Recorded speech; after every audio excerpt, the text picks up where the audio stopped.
Hello， 你们好，我是瑞。好久没比了，有点紧张啊。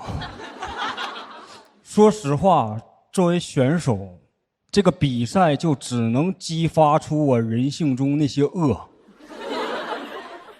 哎，平时大家写出一个新段子，我真替他高兴。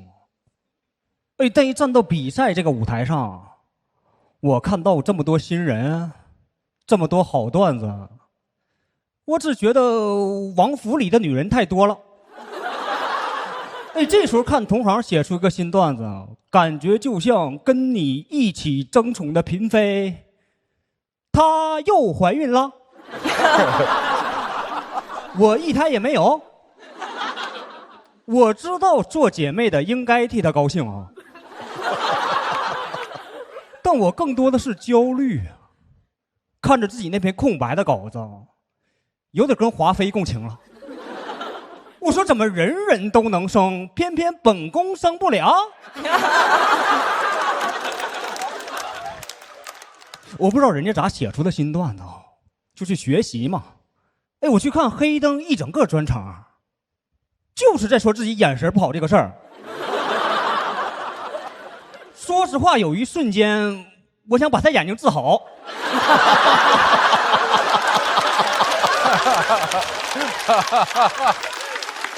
哎，站到比赛这舞台上，心态就扭曲啊！看着台下你们手握投票器的时候，我感觉自己好像站到了一个宫斗游戏的弹窗里，等着大家是救救我，还是打入冷宫。但这行不比又不行，我就去年没上，就被打入别人屁股里了。给没看过的解释一下啊，毛豆写了个减肥的段子，把我夹进去了。对不起，对不起。没事，这就是所有信息了，后边都能听懂了哈。其实我看完那个段子没觉得有多冒犯啊，喜剧嘛。但网上有人替我感到冒犯。给我发私信说：“秋瑞，你赶紧举报毛豆，低俗色情。”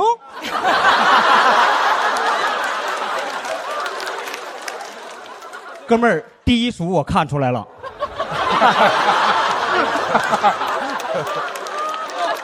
我也真不是替毛豆说话哈，就他这个梗要是不写我的话呀，没有别的办法啊。你们肯定知道，这种提人名的段子，一定是写越红的人效果越好嘛。哎，偏偏就是真正的大明星，你也不敢夹呀。不信就把他这个段子里的我随便换成一家哥哥，结果都特别恐怖。段子7点播的，7:01行业又没了。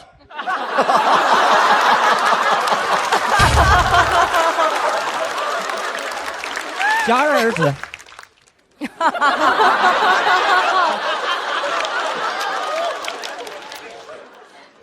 就现在这个网络环境啊，你想写个笑话太难了。我们读稿会聊毛豆这个本子啊，第一个讨论的都不是怎么改能更好笑，是到底夹谁能不上热搜啊？平时读稿会只有编剧参加啊，那次法务都来了，说可不能碰流量啊，有收律师函的风险。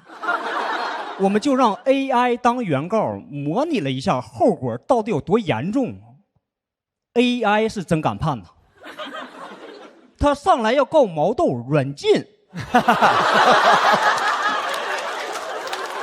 公关部门的来了，说写自己人的话也别写异性了，小佳也不行。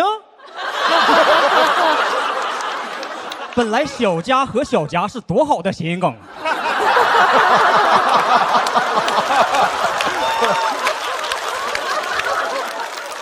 对呀，我去年是和家多。最后只能让他夹我了。我是毛豆唯一的家人们啊。其实啊，其实毛豆屁股里能夹的东西，就是脱口秀能冒犯的边界。我们私下里讨论过，说除了我之外，有没有什么更好的解决方案？说夹了不能被网友骂，还有热度，甚至能被网友夸。哎，我们琢磨了半天，只想到了一个，就是去夹小鬼子。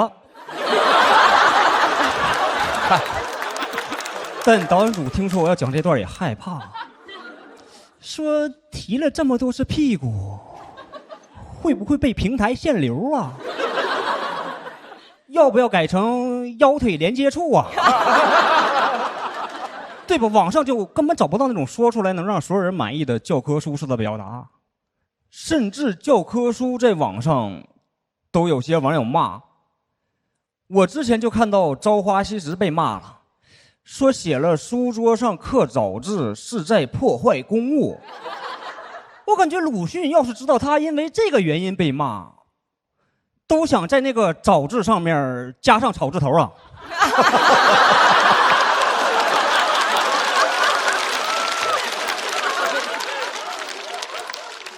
我现在上网就不说话才安全啊，偏偏我们又是靠说话吃饭呐，就导致网上发生有些事儿，本来我不想说啊，但他有人艾特你。前段时间就有一家哥哥唱歌跑调的短视频，就有人艾特我哈，说素材来了。我心想，这是素材吗？这不是棺材吗？难听两个字我敢说。评论区好几万条留言啊，我的心情跟那个热评第一是一样的啊，你们不说我也不说。脱口秀现在最重要的是好笑吗？不是安全吗？外边太危险了，我回毛豆腰腿连接处了，拜拜。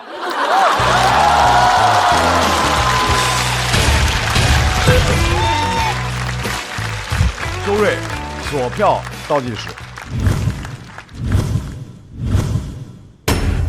再次感谢秋瑞的表演。秋瑞，你是怎么想到写这么一个篇稿子的？秋瑞，感谢毛豆吧。放你出来了啊！我本来就打算。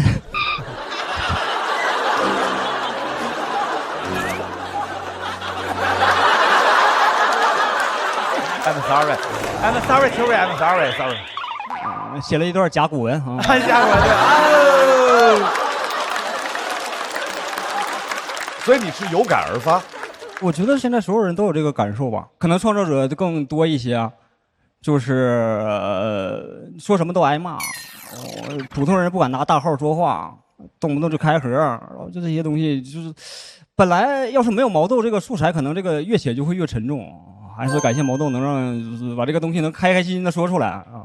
我一直特喜欢秋瑞，是他总能找到一个点特别愤怒的，然后一直愤怒一个10分钟的一个演出，但实际上他又很了不起，是他这个愤怒完了，其实也是相对安全的，这个是非常非常了不起的一个创作能力。然后就刚才讲那个边界感，我就感触就非常深，因为其实这么多季我们听脱口秀，我们所获得的就是我们的接受的边界在拓宽，你们讲述边界也能拓宽。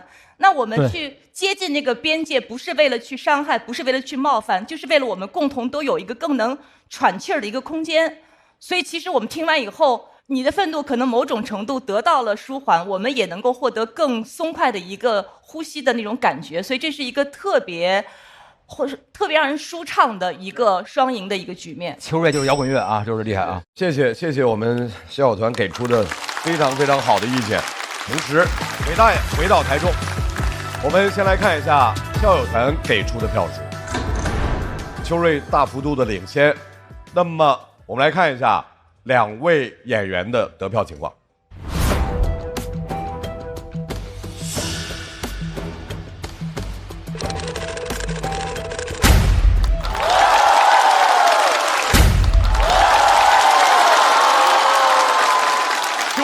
260票，很高的票数，恭喜秋瑞晋级区，韦大爷待定区了。